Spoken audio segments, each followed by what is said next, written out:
আচ্ছা, আজকে আমরা কথা বলবো আপেক্ষিকতা নিয়ে। তো শুরুতে যে দুইটি ফিগার এখানে রয়েছে এগুলো কিন্তু আসলে লব্ধির ফিগার। আমরা লব্ধি আর আপেক্ষিকতার মধ্যে পার্থক্যটা দেখানোর চেষ্টা করি শুরুতে। ধরো F1 আর F2 বলে দুজন লোক একটি বস্তুকে টানছে, তো এখানে অবশ্যই একটি লব্ধি থাকবে এদের মাঝামাঝি কোনো একদিকে, তাই না? আর ঠিক আছে, অর্থাৎ চিন্তা করো যদি আমার F2 না থাকতো, লেটস সি F2 না থাকলে অবজেক্টটা কোন দিকে যেত? এই দিকে। অ্যান্ড সিমিলারলি যদি ধরো আমার F1 নেই, অবজেক্টটা এই দিকে মুভ করতো, আর থাকার কারণে কোন দিকে যাবে? লব্ধি বরাবর। তার মানে F1 F2 পরস্পরের উপর ইফেক্ট রয়েছে, এখানে লব্ধি আসে। সিমিলারলি দেখো, যখন আমি নদী নৌকায় আসবো, এখানে আমার ফার্স্টে চিন্তা করো কোনো স্রোত নেই, নৌকা কোন দিকে যাবে? কিউ বরাবর, যেদিকে চালানো হচ্ছে। এখন আমি স্রোত নিয়ে আসি পি বেগে, তখন কি হবে? একটি লব্ধি তৈরি হবে, যাবে কোন দিকে? তখন সে আর বরাবর। তো ডিরেকশন আর মান চেঞ্জ হয়ে যাচ্ছে স্রোত নিয়ে আসার কারণে, অর্থাৎ স্রোতের ইফেক্ট রয়েছে নৌকার বেগের উপর। ঠিক আছে, তো এইগুলোই হচ্ছে লব্ধি। ওকে, আমরা কনফিউজড হয়েও না, আমরা এখানে লব্ধি কি তা নিয়ে কথা বলছি। আচ্ছা, এখন আপেক্ষিকতার উদাহরণগুলো আসি। দেখো, বাম পাশের লোকটি দাঁড়িয়ে আছে, বৃষ্টি সোজাভাবে পড়ছে, বাড়তি কোনো বাতাস নেই আশেপাশে। ঠিক আছে, চিত্রের কোনো অংশেই নেই, বাম পাশেও না ডান পাশেও না। সো চিন্তা করো বাতাস নেই কোনো, লোকটি দাঁড়িয়ে আছে, বৃষ্টি সোজাভাবে পড়ছে। ওকে, কিন্তু সেকেন্ড চিত্রে চিন্তা করো, সেম বৃষ্টিতেই লোকটি হচ্ছে যখন দৌড়ানো শুরু করবে, ধরো একটা ইউ বেগে, তখন কি হবে? আচ্ছা, ইউটা এখানে নেই। লোকটি যখন ইউ বেগে দৌড়ানো শুরু করবে, তখন লোকটার কাছে মনে হবে বৃষ্টি বাঁকাভাবে পড়ছে। এর কারণ কি? বৃষ্টি আসলে সোজাই পড়ছে ধর ভি বেগে, কিন্তু এই দিকে কোনো একদিকে লোকটার কাছে মনে হয় বৃষ্টিটা পড়ছে। হ্যাঁ, এজন্য সে বাঁকাভাবে ছাতাটা ধরেছে। আচ্ছা, তো আমার এখানে দেখো, যদি বৃষ্টি না থাকতো, লোকটা হচ্ছে লোকটার বৃষ্টির উপর কোনো বৃষ্টি না, যদি লোকটা না দৌড়াতো, লোকটার কাছে মনে হতো বৃষ্টি সোজা। লোকটা দৌড়ানো অবস্থায় লোকটার কাছে মনে হচ্ছে বৃষ্টি বাঁকা। তো এখানে দেখো, বৃষ্টি আসলে দিক চেঞ্জ করছে না, অর্থাৎ দ্বিতীয় ফিগারেও বৃষ্টি আসলে সোজাই পড়ছে। ওকে, কিন্তু লোকটার কাছে শুধুমাত্র মনে হচ্ছে যে বৃষ্টিটা দিক চেঞ্জ করছে।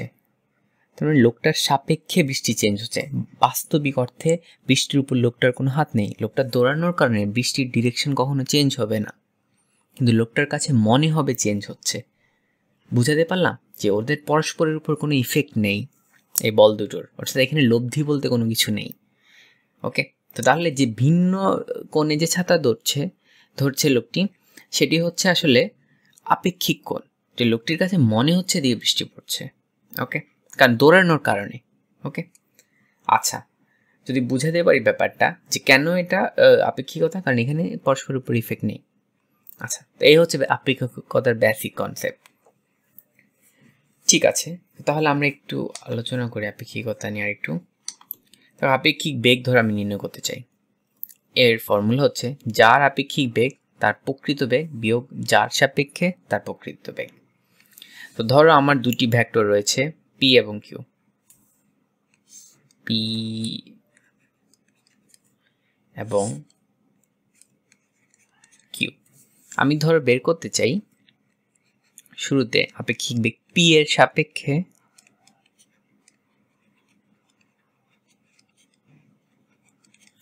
কিউ এর আপেক্ষিক বের করব আমি।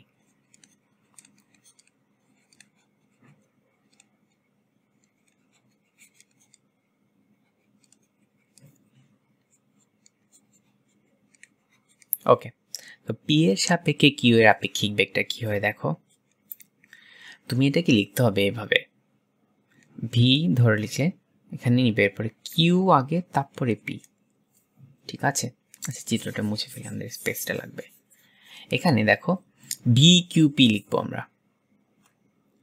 ভি কিউ পি অর্থাৎ যার আপেক্ষিক সেটা বামে থাকবে, তো সেমভাবে ফর্মুলা এখন যদি বসাই কিউ মাইনাস পি হবে। কেন বুঝতে পারলাম আমরা কি বলছি? যার আপেক্ষিক বেগ বের করব, অর্থাৎ কিউ এর আপেক্ষিক বেগ বের করছি কিউ বামে, পরে কি থাকবে? যার সাপেক্ষে। কার সাপেক্ষে? পি এর সাপেক্ষে। বুঝতে পারলাম? আচ্ছা, লিখবো ভি কিউ পি আকারে।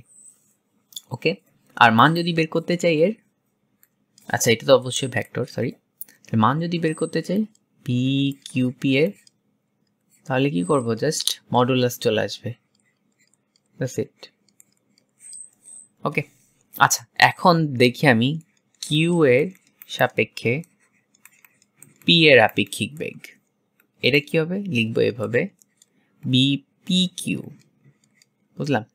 তো ভিপি কিউ লিখলাম। এখন পি এর আপেক্ষিক বেগ বের করছি, তার মানে পি আগে আসবে, মাইনাস হবে কিউ। ওকে, তাহলে এই হচ্ছে কি আমার আপেক্ষিক বেগের ফর্মুলা। জাস্ট যারটা বের করতে বললে তারটা বামে থাকবে, এটা মনে রাখলে হবে। ওকে, এখন এটা নিয়ে আমি মান বের করার জন্য ফর্মুলা ডিরাইভ করে আসো। দেখো পি কিউ ভেক্টর আগের মতো, তারা আলফা কোণে ক্রিয়া করছে।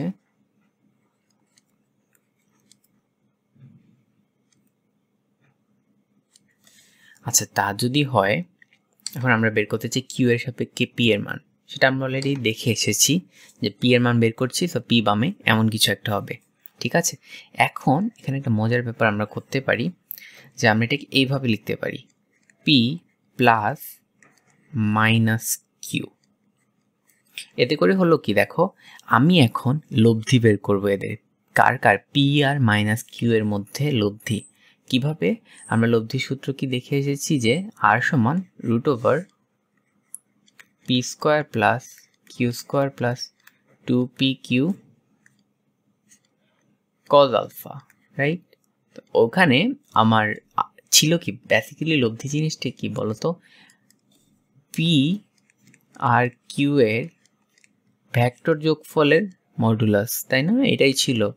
আচ্ছা, যদি লব্ধি এমন হয়, এখানে আলফাটা কি ছিল বলতো? পি আর কিউ এর মধ্যবর্তী কোণ, এই সাইন দ্বারা বোঝায় মধ্যবর্তী কোণ। আচ্ছা, তাহলে পি আর কিউ এর মধ্যবর্তী কোণ ছিল আলফা। এখন আমি যদি বের করতে চাই পি এবং মাইনাস কিউ এর মধ্যে লব্ধি, আমার সেম সূত্র আমি অ্যাপ্লাই করতে পারবো। জাস্ট আমার লাগবে এখন পি আর মাইনাস কিউ এর মধ্যে বর্তী কোণ। ঠিক আছে, তাহলে সেটি আমি বের করি। এই যে এইদিকে আমি ধরলাম মাইনাস কিউ, তাহলে মাইনাস কিউ পি এর সাথে কত কোণ তৈরি করবে? এই যে এই কোণটা কত হবে? দেখো কিউ আর মাইনাস কিউ কত কোণে থাকে? 180। এই যে এই কোণটা হবে 180। আর তাহলে আমার এই ছোট কোণটা কত হবে? 180 মাইনাস আলফা, তাই না? আচ্ছা, তো তাহলে আমি জাস্ট সেম ফর্মুলা, লব্ধির ফর্মুলা বসাবো এখানে, শুধুমাত্র অ্যাঙ্গেলটা আমার হয়ে যাবে কজ 180 মাইনাস আলফা। তো এখানে দেখো, আচ্ছা এখন তুমি বলো যে এটা আমরা এভাবে যে লিখেছি, বাকি কোনো কিছু কি চেঞ্জ হওয়ার মতো ছিল কিনা? পি কিউ দেখো মাইনাস কিউ এর কারণে মাইনাস কেন আসেনি? এর কারণ হচ্ছে কিউ এর মডুলাস মানে মান মাইনাস কিউ এর মান একই জিনিস, জাস্ট কিউ। তাহলে আমার এখানে আর কোথাও চেঞ্জ আসবে না, আসবে শুধু অ্যাঙ্গেলে, কারণ আমরা পি আর মাইনাস কিউ এর মধ্যে লব্ধি বের করছি এখানে। বুঝতে পারলাম? আচ্ছা ঠিক আছে, তাহলে এখন থাকবে কি আমার p square plus q square minus হয়ে যাবে যে কজ 180 মাইনাস আলফা মানে minus cos alpha, so minus 2pq cos alpha হয়ে যাবে। তাহলে মজার জিনিসটা খেয়াল করো যে পি মাইনাস কিউ এর মডুলাস মানে জাস্ট কি মাইনাস চলে আসবে একটা, আর কিছু চেঞ্জ হচ্ছে না। ঠিক আছে, পি প্লাস কিউ এর বেলায় কি নর্মাল সূত্র, প্লাসেরটা, পি মাইনাস কিউ এর বেলায় জাস্ট প্লাসের জায়গায় মাইনাস, দ্যাটস ইট, বাকি সব same. আলফাটা still P R Q এর মধ্যবর্তী কোণই। ঠিক আছে, তো এই সব কিছু যদি বুঝতে পারি, তাহলে দেখো এগুলো সব মুছি, তাহলে ফর্মুলাটা ধর মনে রাখলাম, জাস্ট একটা মাইনাস আসবে, ঠিক আছে। তাহলে এই হবে কি আমার ফর্মুলাটা, বাকিটুকু আমি মুছে ফেলি। ওকে, তো এটা মনে রাখা খুব জরুরি যে মাইনাসের বেলায় জাস্ট একটা মাইনাস আসবে, দ্যাটস ইট, আর বাকি সব সেম থাকবে। আচ্ছা, এটা নিয়ে আমরা এমসিকিউ করবো সামনে। আচ্ছা, সিমিলারলি বাকিটা দেখাবো না, বাট বলে যাই যে সিমিলারলি পি এর সাপেক্ষে কিউ এর মান যখন বের করবো কি আসবে, সেটা কিউ মাইনাস পি। কিন্তু মজার ব্যাপার হচ্ছে এখানেও কিউ মাইনাস পি এর মান তোমার পি মাইনাস কিউ এর সমান হয়। সো এই দুইটা কি সমান জিনিস আসলো, তাই না? আচ্ছা, তো এটা সিমিলারলি এসেছে, তো মনে রাখতে পারো এটা দুইটাই সেম। তো একটা যদি মাথায় আনতে পারো আরেকটাও করতে পারবে, তাই না? আচ্ছা, জাস্ট হিন্টস দিয়ে দাও। দেখো, কিউ প্লাস মাইনাস পি লিখবো একে আমরা। লিখার পরে এখন কিউ আর মাইনাস পি এর মধ্যবর্তীকোণ কীভাবে পাবো? এই যে পি কে আমি পিছনে নিয়ে আসলাম, তাহলে এটা হবে আমার মাইনাস পি। তাহলে কিউ এর সাথে মাইনাস পি এর অ্যাঙ্গেল কত হবে? স্টিল 180 মাইনাস আলফা, এই কারণেই সেম আসে, ঠিক আছে। আচ্ছা, তাহলে আপেক্ষিকতার ফর্মুলা আমরা বুঝতে পারলাম। এখন তাহলে প্রবলেম দেখি কিছু। দেখো, বলা আছে পি আর কিউ এর মান যথাক্রমে 30 এবং 20, দুটি ভেক্টরেরা, এরা পরস্পর 60 ডিগ্রি কোণে কাজ করলে পি এর সাপেক্ষে কিউ এর মান নির্ণয় করো। পি এর সাপেক্ষে কিউ এর মান মানে কি? কিউ আগে আসবে যেহেতু কিউ এর মান, পি এর সাপেক্ষে পি পরে মডুলাস। আর ফর্মুলা কি? P square plus q square minus 2pq cos alpha, ঠিক আছে। মাত্র যে ফর্মুলা দেখলাম। আচ্ছা, মান বসাই এখন। তাহলে মান আসবে √30 square plus 20 square minus 2 into 30 into 20 into cos 60 degree. Okay, তাহলে একটু চেক করে নিই কত আসছে। এখানে আসবে 30 square plus 20 square minus 2 into 30 into 20 into cos 60, 26.45 আসে, ঠিক আছে। আচ্ছা, তাহলে আমাদের অপশন হবে ঘ। ওকে, নেক্সট প্রবলেম। বলা আছে পি ও কিউ এর মধ্যবর্তীকোণ থিটা এবং পি প্লাস কিউ সমান পি মাইনাস কিউ হলে থিটার মান নির্ণয় করো। আমাদের দেয়া আছে কি এখানে? তো এই প্রবলেমটার কথাই বলছিলাম, তখন দেখাবো যে আমাদের দেওয়া আছে পি প্লাস কিউ সমান পি মাইনাস কিউ। তাহলে কাজ শুরু করি। আমরা ফর্মুলা মাত্র দেখে এসেছি, পি প্লাস কিউ ফর্মুলা তো জানি, লব্ধি নর্মাল ফর্মুলা কি আসবে? P square plus q square plus 2pq cos alpha, তাই না? আর মাইনাসের ফর্মুলায় জাস্ট একটা মাইনাস চলে আসে, nothing else changes, minus 2pq cos alpha C. Okay, তো এখন আমরা এখানে রুট কেটে দিতে পারবো উভয় পাশে, আরও কিছু কাজ করতে পারবো। কি কি? এই যে এই দুটো চলে যাবে, তাই না? একবার লিখে ফেলি, আশা করি বুঝতে পারবে। যে আমার থাকবে কি শুধু 2pq cos আলফা সমান মাইনাস 2pq cos আলফা। বামে নিয়ে আসলে 4pq cos আলফা সমান 0। এখন আমার কোন পার্টটুকু কনস্ট্যান্ট এখানে? যে 4pq, তাই না? তাহলে এই দুটো, এগুলো হচ্ছে আমি 0 তো লিখতে পারবো না, তাহলে আমি লিখতে হবে cos আলফা সমান 0। তাহলে cos আলফা, cos কত ডিগ্রি মান 0 হয়? 90 ডিগ্রি। তো আলফা হবে 90 ডিগ্রি।